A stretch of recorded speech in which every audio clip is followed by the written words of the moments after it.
Marcus Holloway stood in the doorway of the music room, his hand still on the brass handle, his breath caught somewhere between his ribs and his throat. The grand Steinway, a wedding gift from another life, cast a shadow across the Persian rug, and beneath it, curled into himself like a question mark, was his son, 7 years old, silent for 3. Ethan. His voice came out harder than he meant, always harder than he meant. The boy didn't move. Marcus checked his watch. The meeting with the Singapore investors had been pushed back twice already. His assistant was calling. The board was waiting.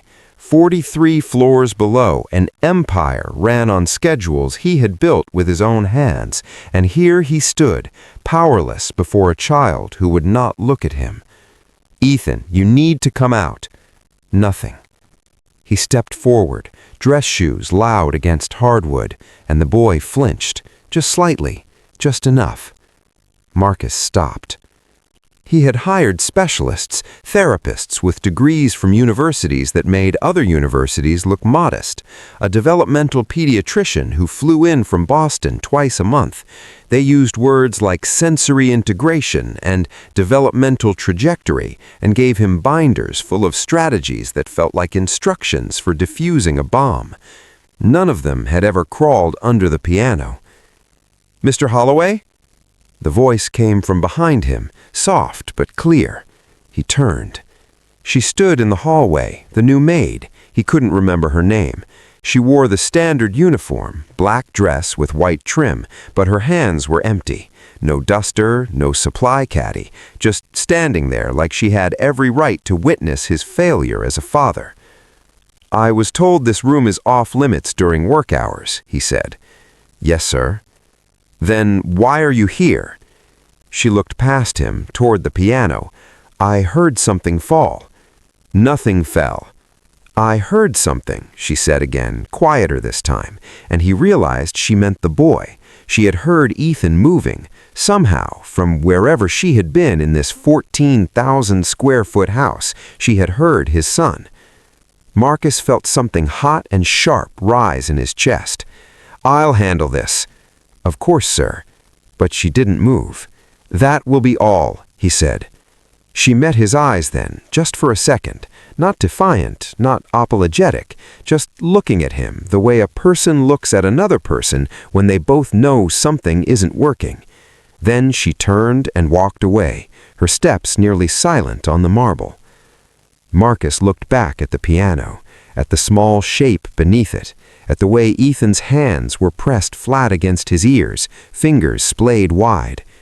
He pulled out his phone and texted his assistant, "Reschedule, family emergency." It was the 3rd emergency this month. He left the room.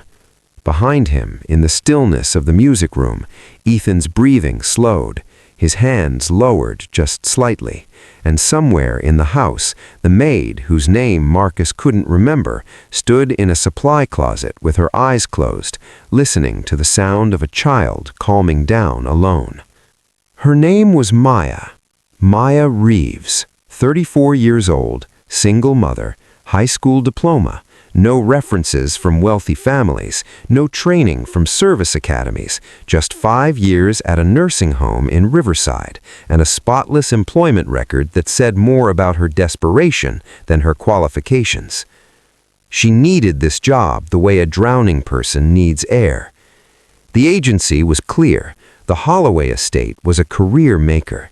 Discretion was mandatory. Perfection was expected, and under no circumstances was she to interact with the boy beyond what was absolutely necessary for cleaning. "Mr. Holloway values privacy," the woman from the agency had said, her smile tight and professional, "especially regarding his son." Maya had nodded. She had smiled. She had signed papers that probably made her responsible for national security. And now, 2 weeks in, Maya stood in the kitchen at 6 in the morning, watching dawn break over a swimming pool that cost more than her childhood home, and wondered what kind of man builds a fortress around a child. The house was a marvel, all glass and steel and silence. Every surface gleamed, every corner smelled of lemon and lavender. The other staff, a cook, a groundskeeper, a driver, moved through it like ghosts, completing their tasks and vanishing before Mr. Holloway emerged from his study. No one talked about the boy, but Maya had seen him. Glimpses, mostly. A flash of dark hair in an upstairs window, small handprints on the glass doors leading to the garden. Once, very early in the morning, she had seen him standing at the top of the main staircase, completely still, staring down at the foyer like he was waiting for someone who would never arrive. She hadn't been hired to care. She had been hired to clean.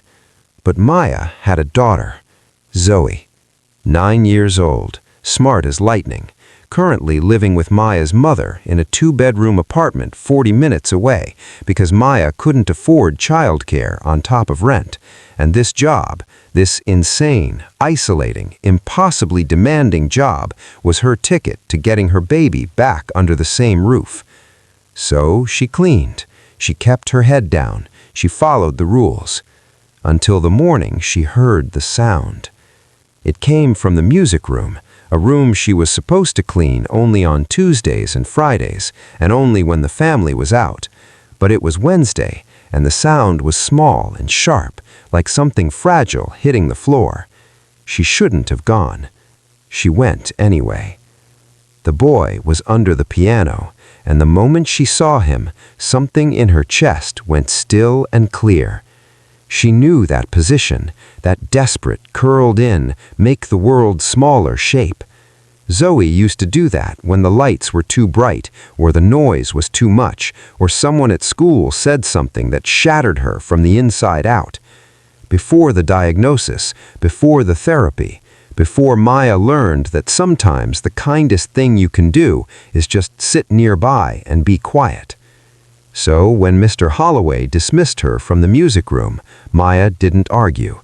She just walked away and waited. Marcus came downstairs at 7:30, showered and dressed in a suit that cost more than most people's monthly salary.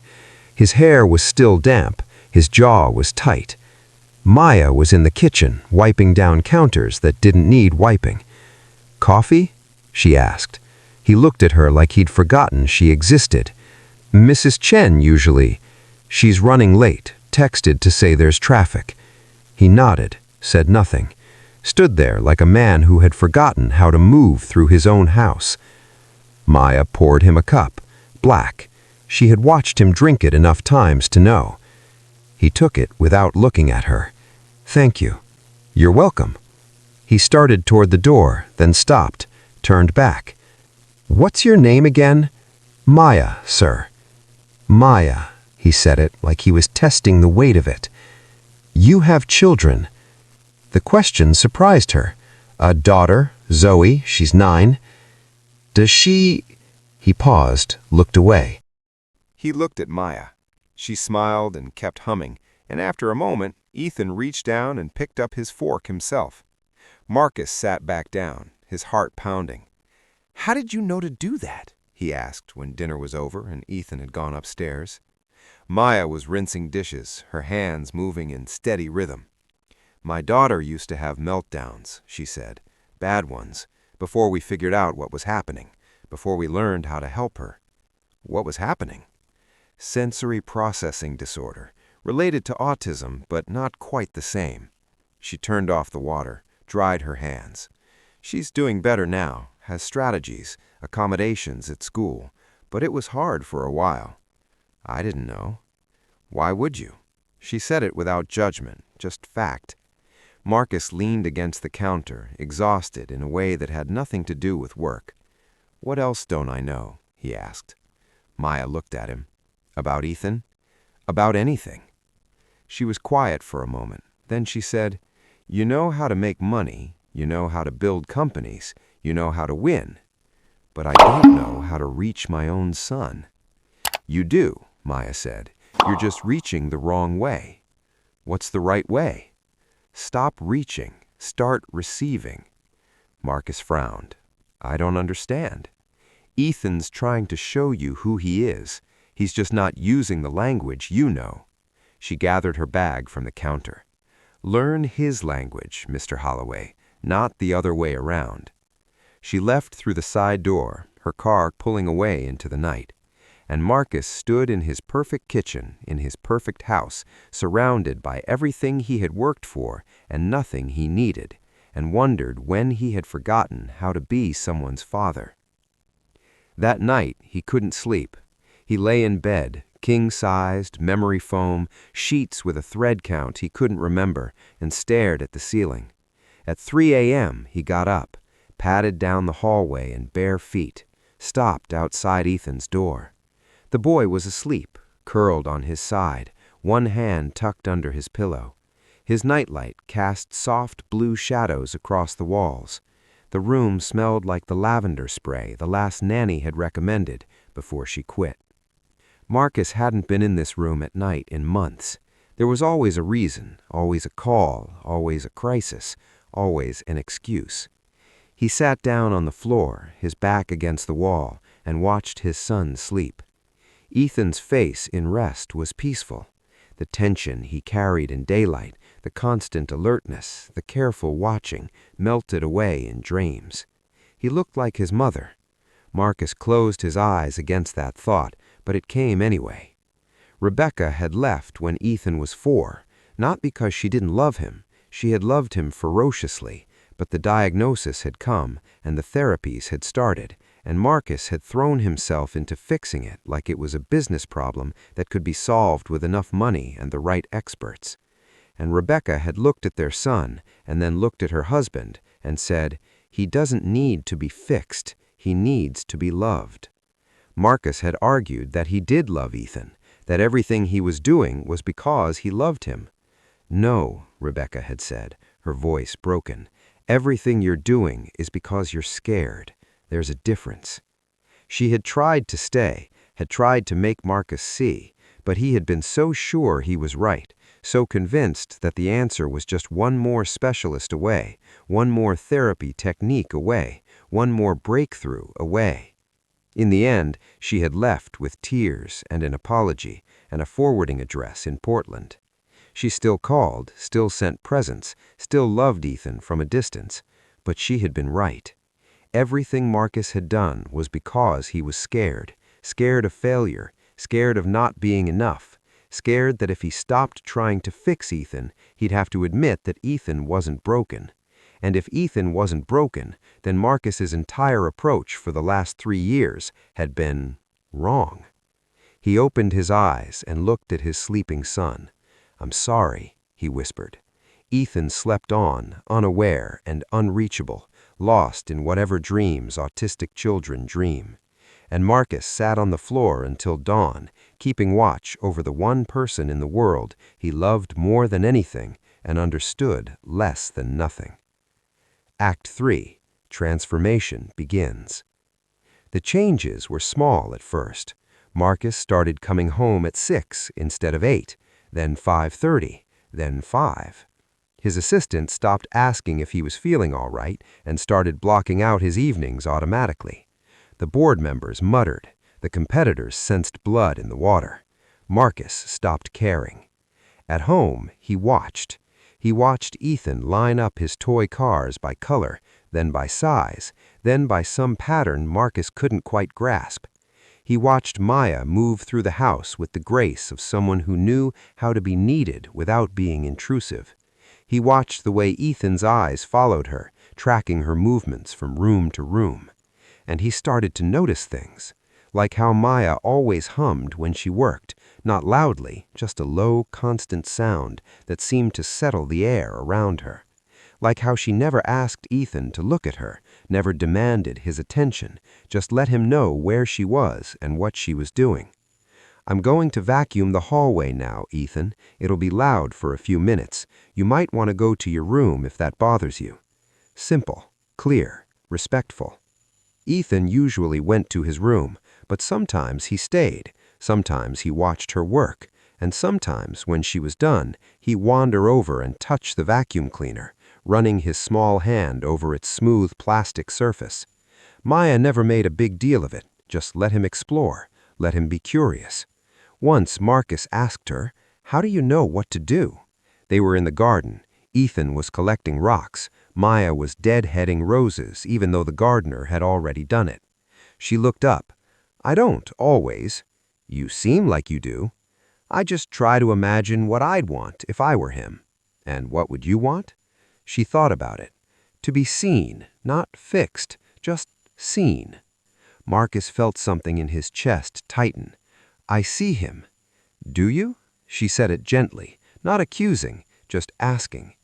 I'm here, aren't I? Being in the same room isn't the same as seeing someone, Mr. Holloway. He wanted to argue, wanted to defend himself, wanted to list all the ways he had sacrificed for Ethan, all the money spent, all the experts consulted.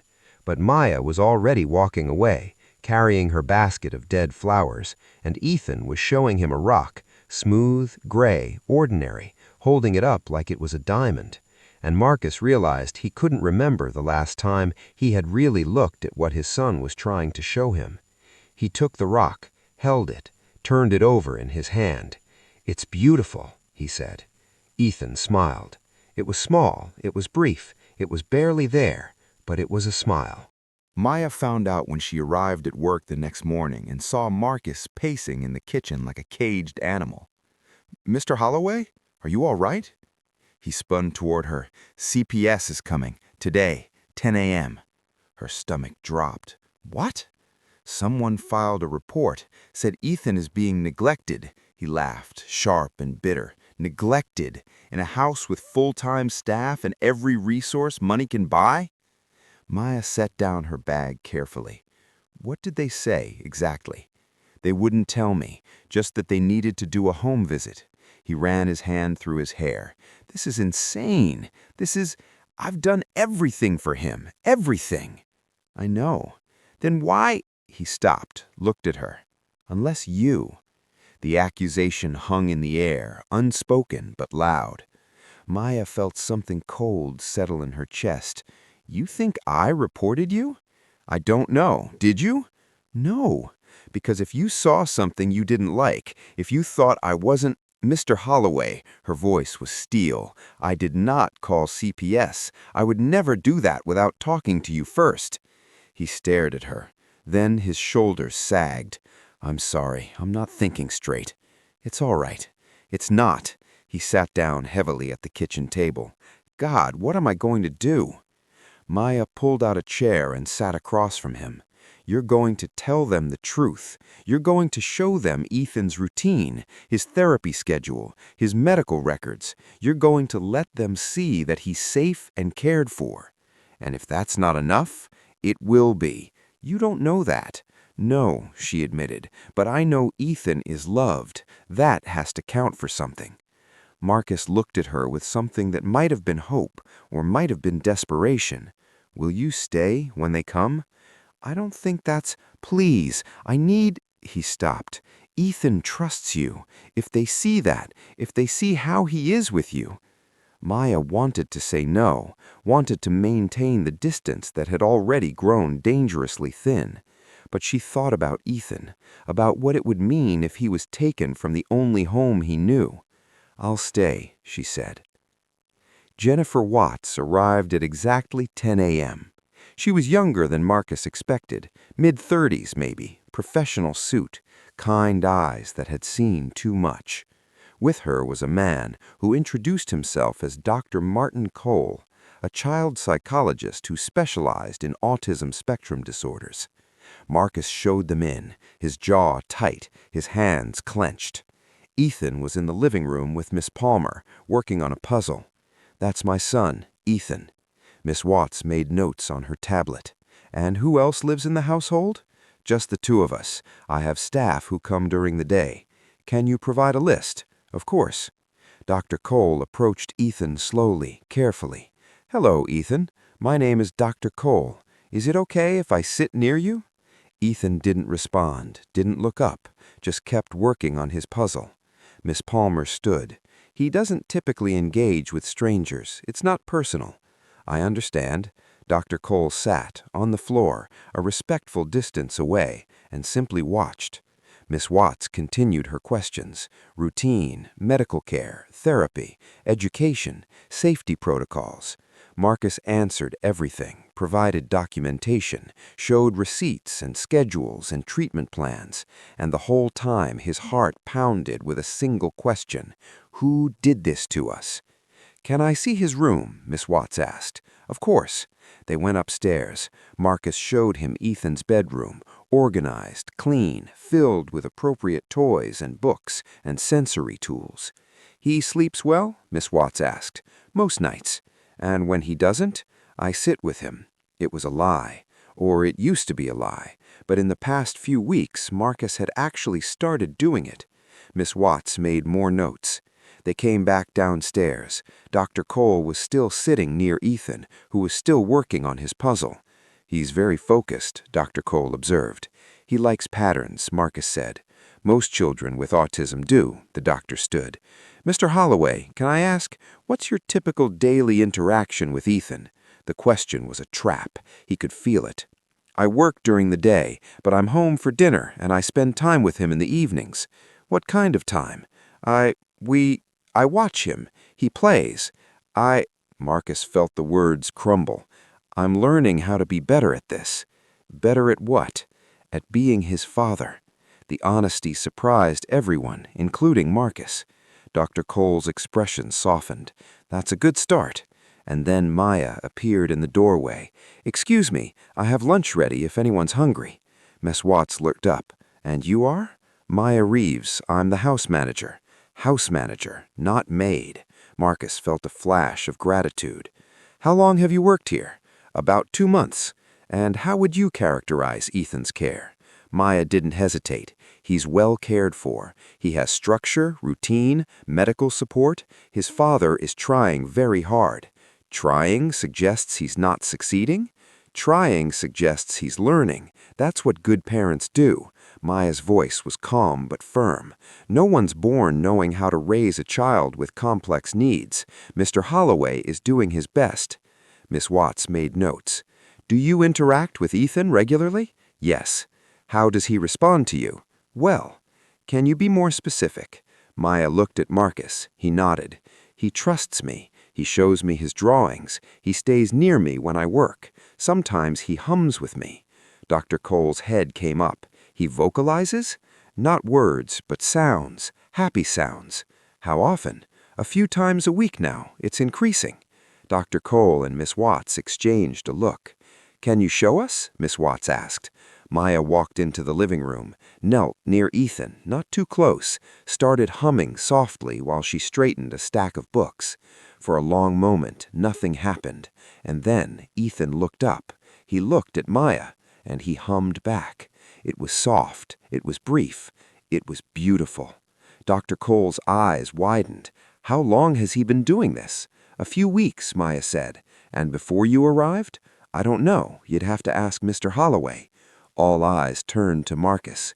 He hadn't vocalized in 3 years, not since before his diagnosis. The silence that followed was heavy. "Mr. Holloway," Miss Watts said finally, "I think we have what we need. Thank you for your cooperation." "That's it?" "For now. We may follow up in a few weeks, but based on what I've seen today," she looked at Ethan, still humming softly with Maya, "I don't have concerns about his immediate safety or well-being." Relief crashed through Marcus so hard he had to sit down. "Can you tell me who filed the report?" he asked. Miss Watts hesitated. "I can tell you it was anonymous, a concerned party who felt Ethan wasn't receiving adequate emotional support." Anonymous, yes, which meant it could be anyone, a neighbor, a former employee, someone from Ethan's therapy team, or someone with a grudge. After they left, Marcus stood in the foyer, his whole body shaking. Maya came up beside him. "It's over. For now. They won't be back. They saw what they needed to see." "Which is what?" "That Ethan is loved." She paused, "even if imperfectly." Marcus laughed, hollow. "Imperfectly. That's generous. It's honest." You looked at her. "Thank you for what you said, for what you did. I just told the truth. You made it sound better than it is. You made it sound like what it's becoming, Maya corrected. You're changing, Mr. Holloway. Don't you see that? I see that I almost lost him because I've been a terrible father. You see that someone tried to use the system against you, Maya said firmly. That's not the same thing. Marcus wanted to believe her, but the fear was still there, cold and sharp. Someone was watching them. Someone wanted to hurt him, and they were willing to use his son to do it. Marcus's head of security called that evening. We tracked the CPS call. It came from a burner phone, purchased with cash, untraceable. That's it? Sir, whoever did this knew how to cover their tracks. This was calculated. Business or personal? Could be either. You have a lot of enemies. Marcus ended the call and stared out his study window. A lot of enemies. That's what happens when you build an empire, when you make decisions that benefit shareholders over people, when you crush competitors and absorb their companies and lay off their workers. He had always told himself it was just business, but business, apparently, was personal to someone. A knock on the door. "Come in." Maya entered, hesitant. "I'm heading out. Just wanted to check if you needed anything." "No, thank you." She started to leave, then stopped. "Mr. Holloway, are you all right? Someone is trying to take my son away. They failed. Tonight. Then you make sure there isn't a next time." She stepped further into the room. "You document everything. You keep doing what you're doing. You prove every day that Ethan is safe and loved and thriving. And if that's not enough, then you fight," Maya said simply. "You fight like hell, because that's what parents do." Marcus felt something in his throat tighten. "I don't know how to fight this. I don't know the rules. Neither do most of us. We figure it out as we go." She paused. "You're not alone in this, you know?" "I feel alone." "I know, but you're not." Maya met his eyes. "Ethan sees you. I see you. That has to count for something." After she left, Marcus went upstairs to Ethan's room. The boy was already asleep, his breathing deep and steady. This was what he'd missed, and someone was trying to take it away. The call came on a Friday. Marcus's lawyer, voice tight. "We have a problem." "What kind of problem?" "Your ex-wife just filed for emergency custody." The world stopped. "What?" "She's claiming that recent events, the CPS investigation, the threatening letters, the instability of your household, make you an unfit guardian. She wants Ethan in her custody immediately." "Rebecca wouldn't." "She did, and she has a hearing scheduled for Monday." "That's 3 days from now." "I know. We need to move fast." Marcus sat down before his legs gave out. She hasn't seen him in person in 6 months. She video calls, she sends gifts, she maintains a relationship, and her lawyer is arguing that living with her in a stable, quiet environment is better for Ethan than living with you in what they're calling a domestic situation under threat. This is insane. This is family court. Can you be in my office tomorrow morning? We need to prepare. Marcus agreed, ended the call, sat in his office and tried to process what was happening. Rebecca, his ex-wife, who had left because she couldn't handle his approach to Ethan's autism, who had walked away from both of them, who now wanted custody. Why? Unless... His phone buzzed, a text from an unknown number. "Told you this was just the beginning." Marcus's blood ran cold. The letters, the CPS call, and now Rebecca's custody filing. Someone was orchestrating this. Someone with access to Rebecca, with knowledge of his household, with enough hatred to weaponize a mother against a father. He pulled up his security footage, started scrolling through the last month. Deliveries, gardeners, the tutor, therapy appointments. And then he saw it. A woman, mid-40s, professional dress, standing at his front gate, looking up at the cameras. He zoomed in, froze. He knew that face. Diane Morrison, Rebecca's sister. She had always hated him, had told Rebecca from the beginning that marrying a man like Marcus was a mistake, that his ambition would destroy their family. She had been right, and now she was making sure he paid for it. The custody hearing was in a gray building with fluorescent lights and tile floors that echoed every footstep. Marcus sat at a table with his lawyer, his hands folded, his face carefully neutral. Across the aisle, Rebecca sat with her lawyer and her sister. She wouldn't look at him. The judge was a woman in her 60s with kind eyes and a nonsense expression, Judge Patricia Moreno. She reviewed the filings in silence, then looked up. "This is an emergency custody hearing regarding Ethan Holloway, age 7. Miss Holloway, you're seeking immediate temporary custody based on concerns about the child's current living situation. Mr. Holloway, you're opposing this motion. Is that correct?" "Yes, Your Honor," both lawyers said. "All right, let's start with Miss Holloway. You may present your case." Rebecca's lawyer stood, tall, polished, expensive. "Your Honor, my client has grave concerns about her son's well-being in his father's care.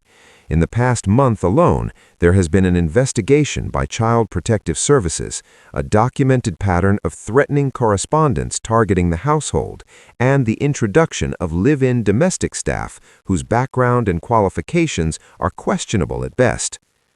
Marcus's lawyer started to object, but Judge Moreno raised a hand. "I'll hear the motion first. Continue." "Miss Holloway has maintained regular contact with Ethan. She video calls twice weekly. She sends age-appropriate gifts and educational materials. She has a stable home in Portland with a well-established support system. She's remarried to a pediatric occupational therapist who specializes in autism spectrum disorders." Of course she was. "Your Honor, Ethan deserves a safe, stable environment free from threats and upheaval. Miss Holloway can provide that. Mr. Holloway, despite his resources, has created a situation that puts their son at risk." The lawyer sat down. Judge Moreno looked at Marcus's lawyer. "Response?" "Your Honor, this is a transparent attempt to weaponize legitimate security concerns against a devoted father. Mr. Holloway has been the primary custodian since the divorce. He has provided exemplary care, medical, educational, therapeutic. The CPS investigation found zero evidence of neglect or abuse. The threatening letters are exactly that, threats made by an outside party targeting Mr. Holloway, not evidence of his fitness as a parent." "And the live-in staff?" "Maya Reeves is a highly qualified caregiver with experience in special needs support. She underwent a complete background check. Her presence has been beneficial to Ethan's development. In fact, since Ms. Reeves began working for Mr. Holloway, Ethan has made significant progress." "What kind of progress?" Marcus's lawyer pulled out a folder. "Vocalization for the first time in 3 years, improved social engagement, better regulation of sensory responses. We have documentation from Ethan's therapist confirming these improvements." Judge Moreno reviewed the documents. Then she looked at Rebecca. "Miss Holloway, when was the last time you saw your son in person?" Rebecca's lawyer stood. "Your Honor, I asked Miss Holloway." Rebecca stood slowly. 6 months ago, Your Honor." "Why so long?" "I live in Portland. The distance makes regular visits difficult." "But you're asking for full custody?" "I'm asking to keep my son safe." "From what, specifically?" "From whoever is threatening him, from an unstable environment, from—" She stopped, looked at Marcus. "From a father who treats parenting like a business transaction." The courtroom went quiet. Judge Moreno leaned back. "Mr. Holloway, would you like to respond?" Marcus stood. His lawyer put a hand on his arm, a warning, but he shook it off. "Your Honor, I won't pretend I've been a perfect father. I won't pretend I've always known what Ethan needed. When he was diagnosed, I thought I could fix it with money and experts and the right interventions. I was wrong." He looked at Rebecca. "My ex-wife was right to leave. She saw what I couldn't see, that Ethan didn't need fixing. He needed presence. He needed patience. He needed a father who could meet him where he was instead of dragging him to where I thought he should be." "And have you changed, Mr. Holloway?" "I'm trying. Every day. I'm learning his language. I'm learning to be still. I'm learning that the best thing I can give him isn't therapy or resources or opportunities. It's time, attention, love, without conditions. That's a nice speech, Rebecca's lawyer said.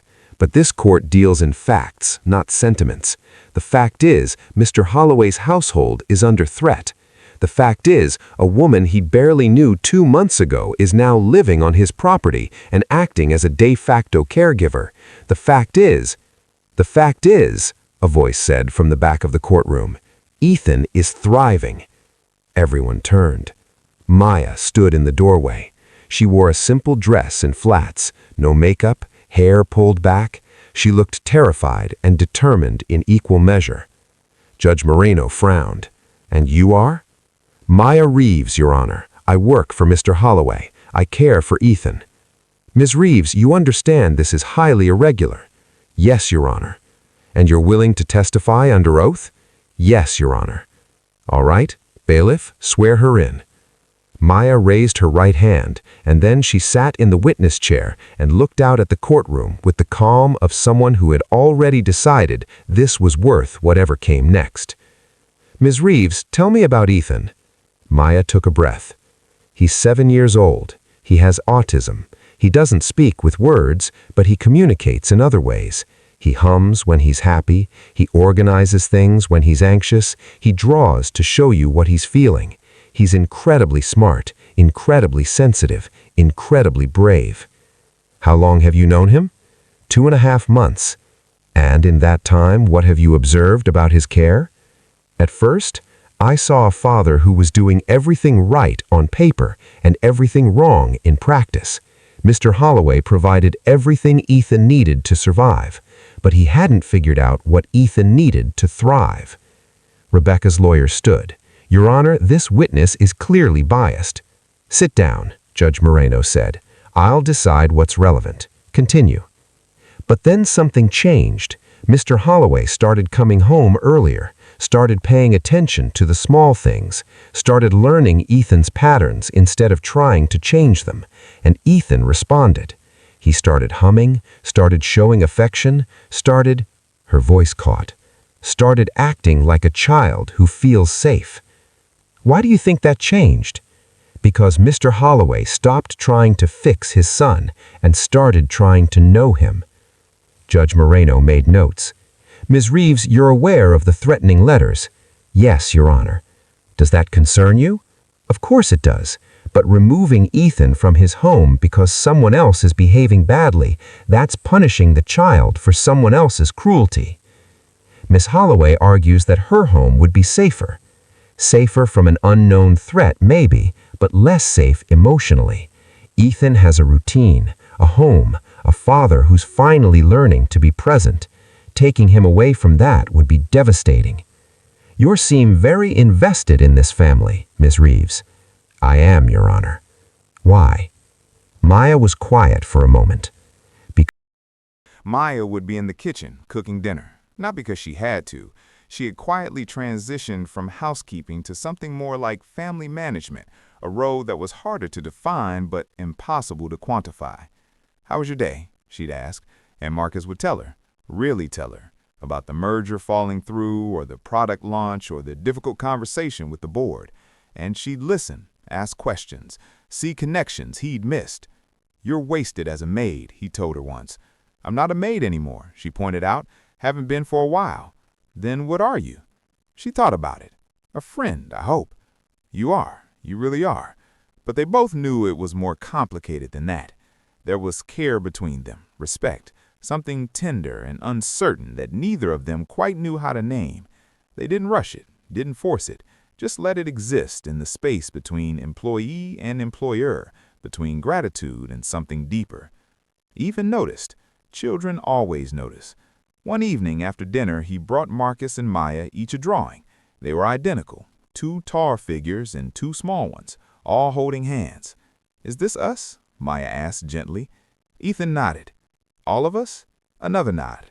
We're a family? Marcus asked, his voice careful. Ethan looked at him, really looked at him with those serious dark eyes that saw everything.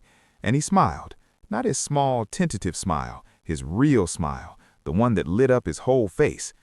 Yeah, buddy, Marcus whispered. We are. Rebecca came for her first visitation weekend a month later. She arrived on a Friday evening, her new husband beside her. He was tall, calm, with the kind of easy confidence that came from knowing exactly who he was. Marcus shook his hand. David, right? That's right. Thanks for having us. Of course. It was strained, awkward, full of everything that had broken between him and Rebecca and would never quite be fixed, but it was civil. Ethan was in his room when Rebecca came upstairs. She knocked softly, waited. Ethan, it's Mom. No response. She looked at Marcus. He shrugged. He might need a minute. Can I go in? You can try. Rebecca opened the door slowly. Ethan was at his desk, drawing. Hi, baby, she said softly. Ethan glanced at her, went back to his drawing. I missed you. No response. Rebecca's eyes filled with tears. She looked at Marcus, helpless. Give him time, Marcus said. He'll warm up. And eventually he did. Not in the dramatic way movies show. No running into her arms, no sudden breakthrough. But that night at dinner, Ethan sat next to Rebecca, let her help him cut his chicken, hummed while she talked about the books she'd brought him. Small things, important things. After Ethan went to bed, Rebecca and Marcus sat on the back patio. David had tactfully gone to the guest room.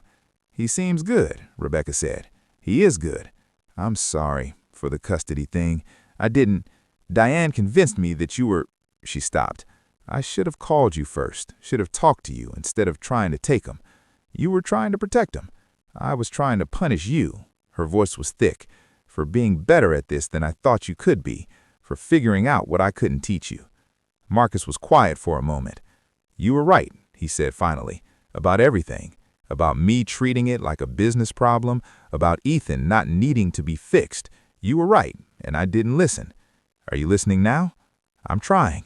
Rebecca looked out at the pool, at the perfect landscaping, at the house that had never quite felt like a home until recently. She's good for him, she said. Maya. He is. Is she good for you? Marcus considered the question. Yeah, she is. Are you... No, he said quickly. It's not like that. Or it is, but it's... He stopped, laughed helplessly. I don't know what it is. But you care about her. I do. Good. You should. You deserve to care about someone who actually sees you. You saw me. I saw who you were. She sees who you're becoming. Rebecca stood.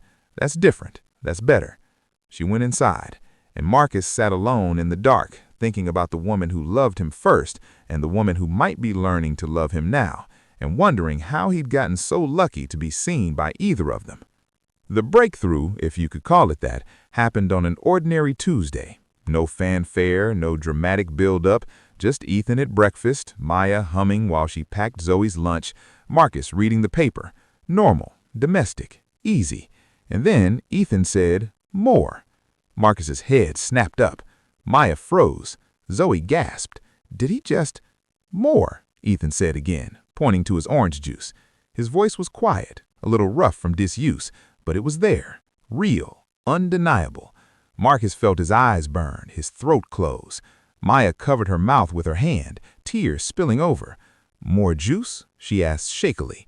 Ethan nodded. Please. 1 word, 2 words, 3 words in 30 seconds, after 3 years of silence. Marcus wanted to cheer, wanted to grab his son and spin him around and call everyone he knew. But something in Maya's expression stopped him. She was looking at Ethan with such careful attention, such awareness. And Marcus understood. This was Ethan's moment, Ethan's choice, Ethan deciding on his own timeline in his own way that he was ready. Making a big deal of it would make it about them, not him.